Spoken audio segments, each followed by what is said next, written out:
Warahmatullahi wabarakatuh. Waalaikumsalam warahmatullahi wabarakatuh. Semangat pagi. Pagi luar biasa. Baik, terima kasih. Sangat senang sekali bisa berjumpa dengan teman-teman semua yang penuh semangat. Semoga menjadi energi positif untuk kita semua ya. Amin. Pada kesempatan kali ini saya akan mendefinisikan defensive driving training. Tapi sebelum melangkah lebih jauh, marilah kita berdoa sesuai agama dan kepercayaan masing-masing. Berdoa mulai.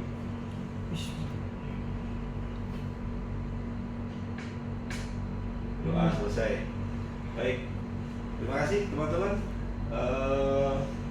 Pada pertemuan kali ini defensive driving training ini akan saya bahas lebih lanjut. Tapi sebelum untuk melangkah lebih jauhnya, saya akan memperkenalkan diri. Ini ada profil singkat saya, nama saya Sartono, tempat tanggal lahir Cilacap, tanggal 6 Juli 1983.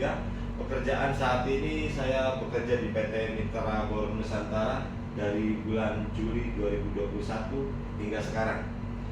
Posisi saya di Mitra Bor Nusantara ini sebagai foreman driver ya. Mungkin teman-teman sudah ada yang kenal dengan saya ya. Baik. Apa sih defensive driving training itu? Secara gambaran umum di sini adalah pelatihan keselamatan berkendara yang bertujuan membentuk perilaku pengemudi yang proaktif, waspada dan bertanggung jawab.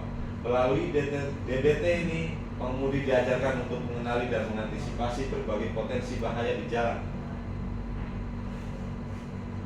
baik yang berasal dari diri sendiri, kendaraan, pengguna jalan lain maupun kondisi lingkungan. Pelatihan ini mencakup prinsip dasar mengemudi defensif, teknik menjaga keselamatan, pengelolaan emosi saat berkendara, serta pentingnya pemeriksaan kendaraan secara rutin. Ya. Ini gambaran secara umum teman-teman ya, defensive driving training itu seperti apa. Tapi saya ingatkan kembali, untuk teman-teman harap bisa mematikan HP, handphone ya. Dan di depan teman-teman semua di meja sudah saya sediakan kertas jawaban, karena nanti setelah sesi pelatihan saya akan mengadakan atau memberikan pertanyaan-pertanyaan ke teman-teman yang lembar isinya sudah ada di meja teman-teman semua ya. Jadi siapkan alat tulis ya, untuk teman-teman yang mungkin mau ke toilet atau keluar sebentar. Toilet ada di sebelah kiri melalui pintu sebelah kiri dari saya. Untuk titik kumpul ada di depan sebelah kanan ya. Teman-teman bisa keluar lewat pintu langsung menuju ke arah kanan. Begitu. Baik, kemudian apa sih menurut Anda atau menurut teman-teman semua penyebab kecelakaan terbesar di hauling? Mungkin ada teman-teman yang sudah tahu, bisa memberikan salah satu jawabannya. Silakan. Remblong Pak. Oke, baik, remblong. Kemudian fatigue.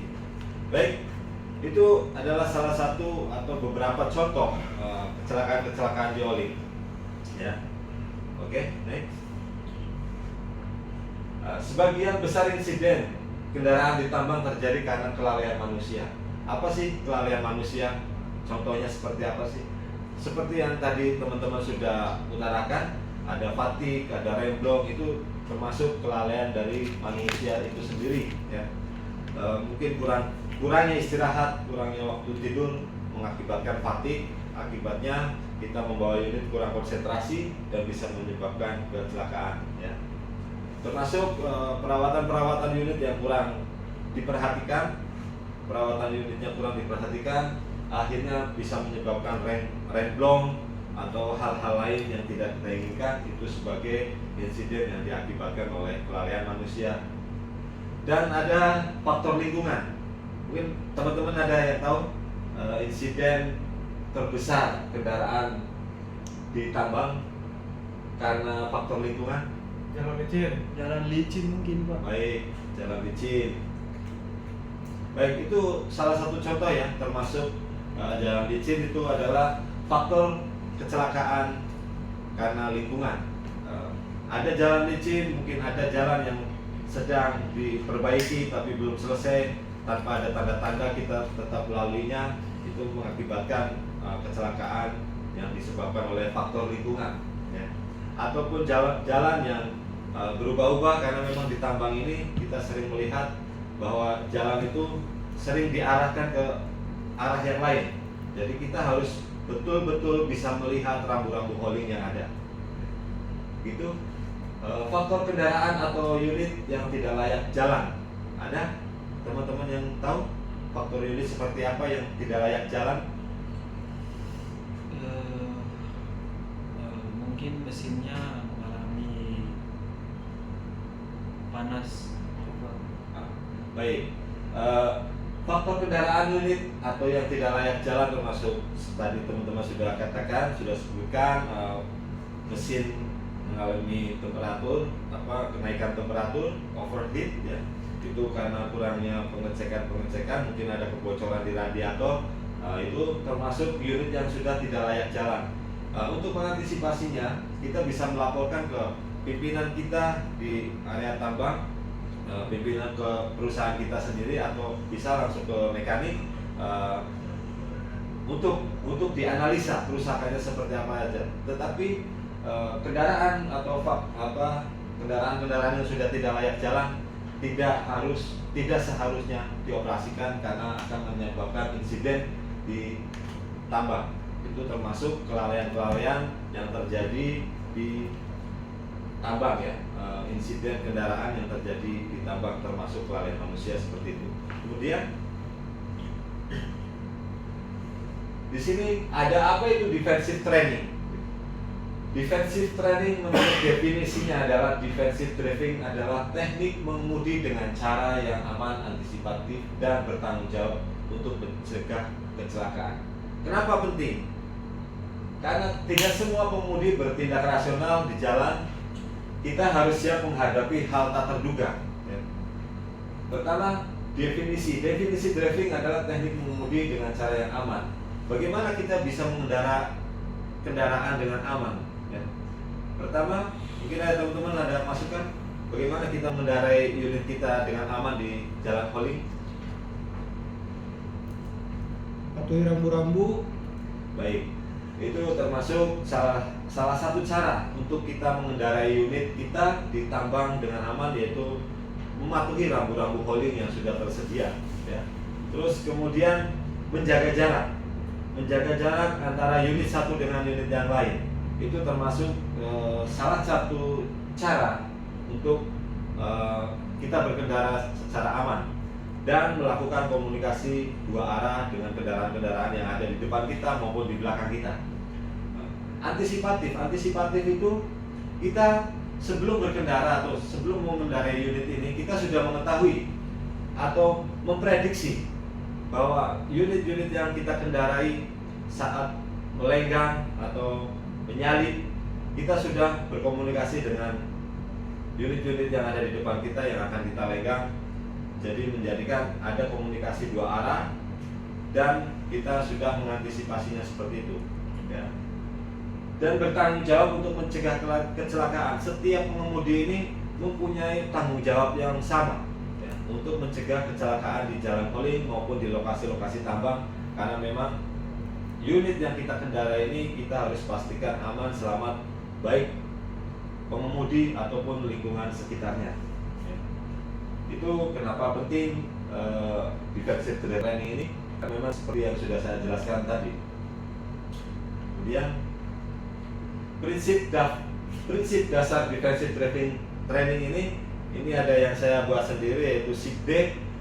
Dari SIP-D ini kita akan definisikan satu persatu, ya. Untuk pertama yaitu scan atau pantau kondisi jalan hauling kendaraan besar di sekitar. Kita setiap hari melakukan aktivitas mengendarai unit di jalan hauling, ya. Kita kadang-kadang tidak sadar bahwa jalan hauling yang kita lalui ini kadang-kadang ada maintenance jalan atau ada perubahan arah, perubahan jalur. Nah, disitulah gunanya kita memantau. Bagaimana caranya kita memantau? Kita memperhatikan setiap langkah-langkah kita menggunakan unit ini, arah kemana, dan tujuannya kemana. Kita harus memperhatikan di situ. Dan di sekitarnya di sekitarnya ada alat berat atau kendaraan-kendaraan besar atau tidak, kita harus memperhatikan di situ. Seperti mungkin kita memasuki kawasan-kawasan namanya pertambangan atau mining, di situ akan ada alat-alat berat dengan kendaraan yang besar, dan di situ kita harus mengantisipasinya, selalu membaca lokasinya. Baik, untuk kemudian ada identifi yaitu waspadai dump truck loader kondisi jalan berlumpur. Di sini mungkin masuknya ke daerah-daerah mining ya. Di situ yang selalu ada alat berat, ada loader, ada ekskavator, mungkin ada dump truck. Terus dan di situ jalanannya selalu berubah-ubah karena menyesuaikan keadaan mining di tambang tersebut ya. Untuk jalan berlumpur kita mengantisipasinya. Kenapa di jalan berlumpur unit-unit kita dipastikan menggunakan 4x4 karena memang digunakan untuk mengantisipasi hal-hal seperti ini, yaitu jalan berlumpur ya. Terus kemudian ada predik atau antisipasi pergerakan alat berat, perubahan kontur jalan. Di sini untuk mengantisipasi pergerakan alat berat, setiap unit-unit yang ada di tambang semuanya menggunakan bendera ya. Bendera itu tujuannya untuk mengantisipasi pergerakan alat berat agar mereka bisa mengetahui pergerakan unit-unit yang ada di sekitarnya. Itu salah satu contohnya. Terus kemudian bagaimana pergerakan alat berat bisa mengetahui pergerakan unit-unit kita? Kita bisa melakukan dua arah, yaitu dengan menggunakan alat komunikasi yang ada di unit masing-masing. Terus kemudian ada kontur jalan. Kontur jalan memang kita sudah banyak mengetahui. Untuk di area yang mining sendiri itu kita akan menyesuaikan pergerakan mereka, dan kontur jalan akan selalu berubah-ubah. Mungkin ada jalan yang curam, ada jalan yang licin dan lain-lain. Kita harus bisa menyesuaikan itu. Makanya dengan itu unit-unit yang ada, unit yang kita pakai harus dipastikan sesuai dengan standar pertambangan. Dan di sini ada desain ambil keputusan aman, jangan nekat menyalip. Ambil keputusan aman ini dilandaskan dengan pikiran yang jernih dan positif, dan kesehatan yang selalu terjaga. Mungkin untuk istirahatnya harus diperbaiki, makan tidurnya harus dijaga, karena memang akan mempengaruhi kekuatan kita untuk berkendara ya. Jadi untuk mengambil keputusan yang aman ini perlu betul-betul orang yang sehat jasmani ataupun rohani ya. Dan jangan nekat nyalip. Kenapa jangan nekat nyalip? Banyak terjadi hal-hal yang di luar dugaan kita karena kita merasa aman. Kita langsung menyalip aja, padahal kendaraan-kendaraan yang di depan kita tidak terkopi. Makanya kenapa disediakan setiap unit-unit itu ada radio untuk berkomunikasi. Pastikan dulu kita berkomunikasi dengan kendaraan yang ada di depan kita maupun di belakang kita untuk memastikan bahwa mereka mengetahui keberadaan kita. Keberadaan kita bukan di titik buta mereka. Karena memang hal-hal itu sering terjadi di area tambang. Dan yang terakhir ada execute, lakukan manuver secara tenang dan terkontrol. Pada saat kita akan manuver, pastikan unit-unit di sekitar kita atau di sekeliling kita, area manuver kita sudah tidak ada, atau kita sudah memberikan antisipasi melalui radio dengan lampu-lampu sen. Kita sudah memastikan itu semuanya aman, baru kita manuver dengan tenang dan terkontrol. Baik, kemudian di sini ada bahaya di area tambang dan pencegahannya. Kondisi jalan tidak rata, berlumpur, visibilitas rendah. Bahayanya pergerakan alat berat dan kendaraan light vehicle, keletihan karena shift panjang. Ini adalah salah satu contoh bahaya ya. Dan di sini ada pencegahannya. Bagaimana kondisi jalan tidak rata, berlumpur, visibilitas rendah? Kita pencegahannya menggunakan seatbelt, klakson saat di persimpangan, patuhi SOP. Kondisi jalan yang tidak rata itu hampir semua ada di tambang-tambang di Indonesia ya. Makanya pertama itu kita tetap melakukan pergerakan unit kita menggunakan SOP yang betul atau yang sudah disesuaikan oleh pertambangan masing-masing ya. Terus kemudian pergerakan alat berat dan kendaraan LV gunakan komunikasi dua arah yang seperti saya sudah sampaikan tadi, bahwa kita setiap unitnya dilengkapi dengan radio, alat-alat komunikasi lainnya. Gunakan komunikasi dua arah, pastikan kendaraan-kendaraan yang ada di depan kita atau di belakang kita mengetahui keberadaan kita. Kemudian keletihan karena shift panjang. Apa sih yang menyebabkan shift panjang? Kita bisa mengetahui bahwa di pertambangan ini rata-rata kerja hampir 12 jam. Jadi mengakibatkan keletihan. Kalau memang kita tidak bisa mengontrol istirahat kita, terus makan minumnya kita pasti akan keletihan. Nah, disitulah gunanya kita bisa memanajemen waktu untuk istirahat. Ya.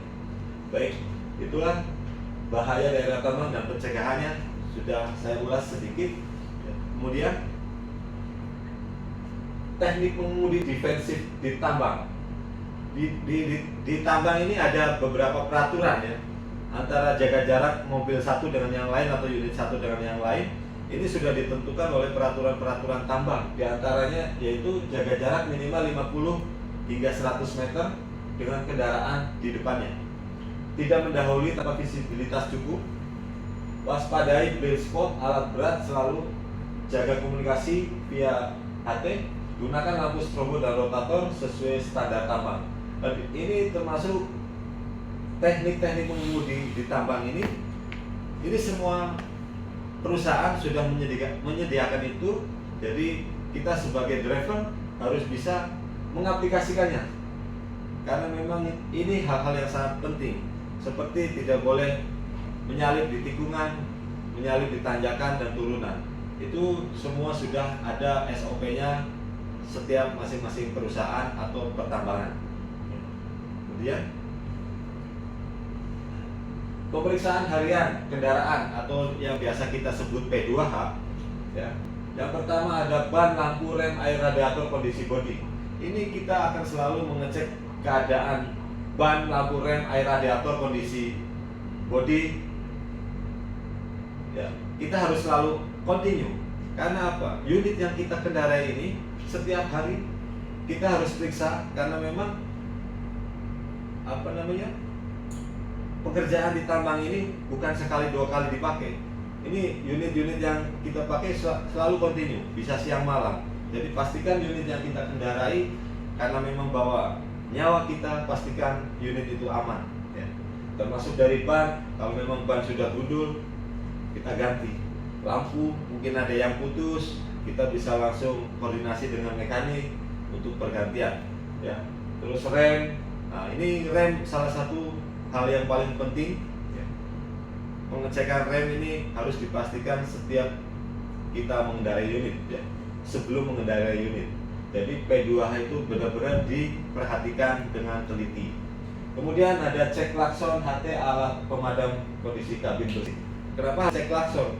Klakson ini adalah salah satu alat untuk bisa menyampaikan pesan terhadap kendaraan-kendaraan yang ada di depan kita maupun di belakang kita, bahwa kita ada di sekeliling mereka.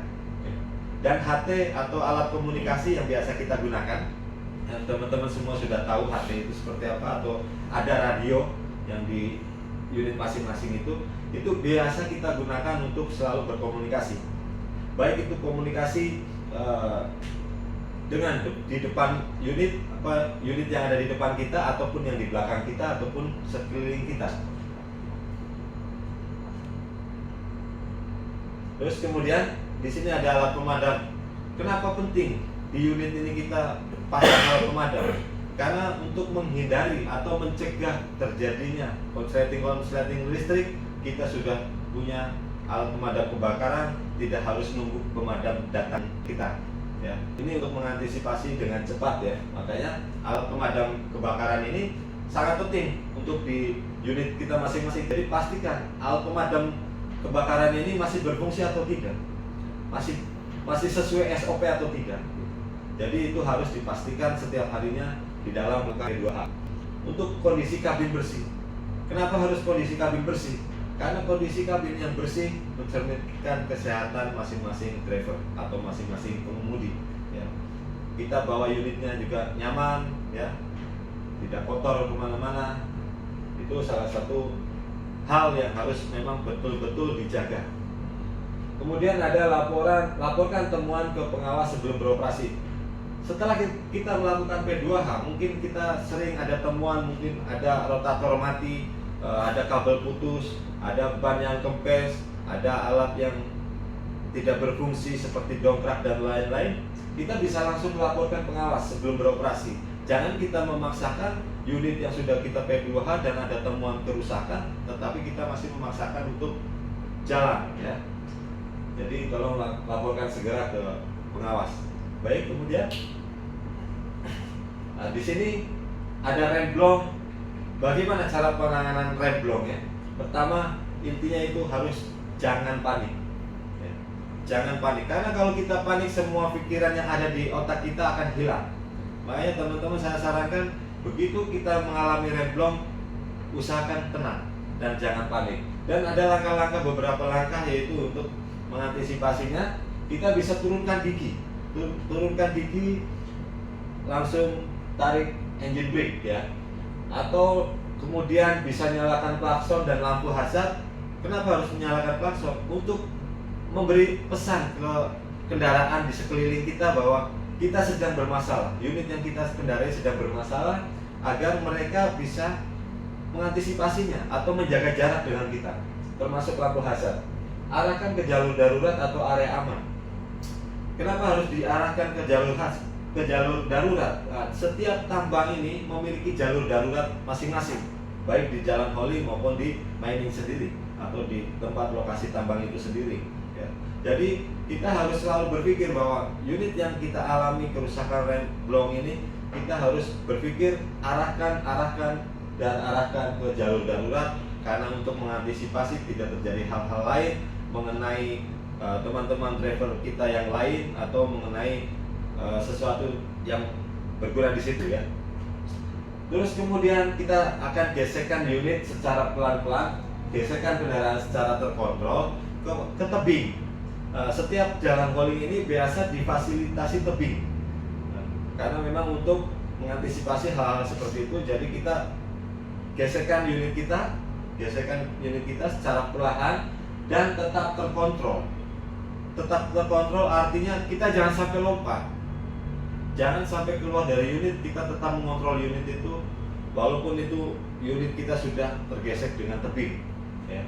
Tetapi secara perlahan-lahan unit itu kemungkinan akan berhenti.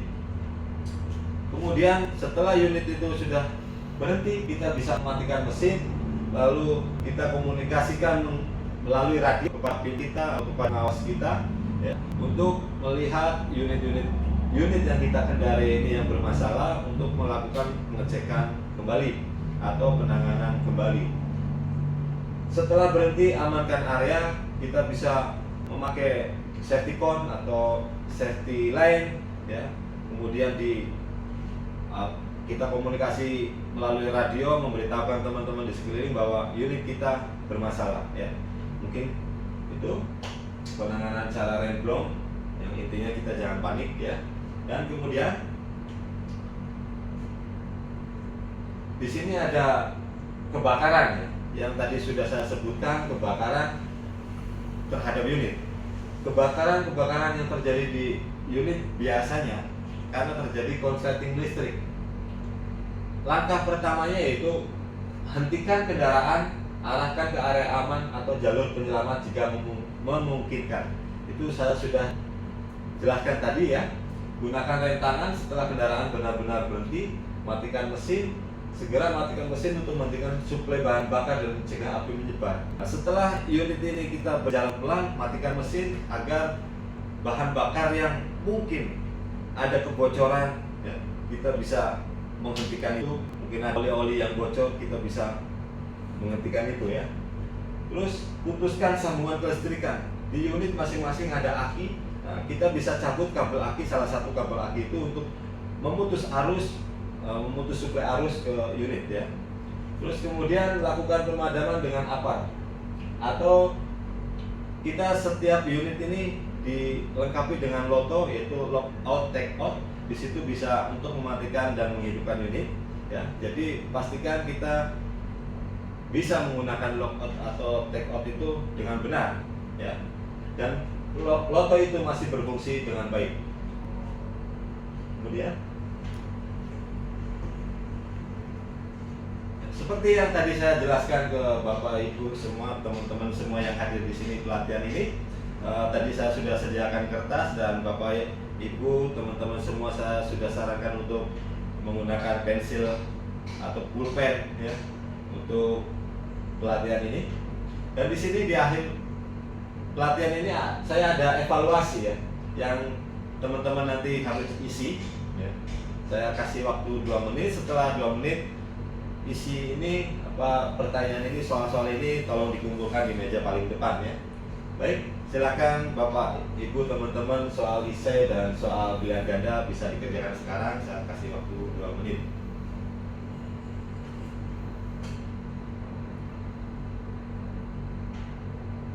Baik, terima kasih teman-teman ya yang sudah berpartisipasi melakukan pelatihan defensive driving training ini. Saya sampai ujung kesimpulan. Mungkin ada teman-teman yang ingin bertanya. Baik, kalau memang teman-teman semua tidak ada pertanyaan, saya akan membacakan kesimpulan bahwa selalu waspada, sip D, yang seperti saya sudah jelaskan tadi. Jaga jarak aman, cegah resiko dengan pemeriksaan kendaraan atau P2H, kendalikan emosi ya.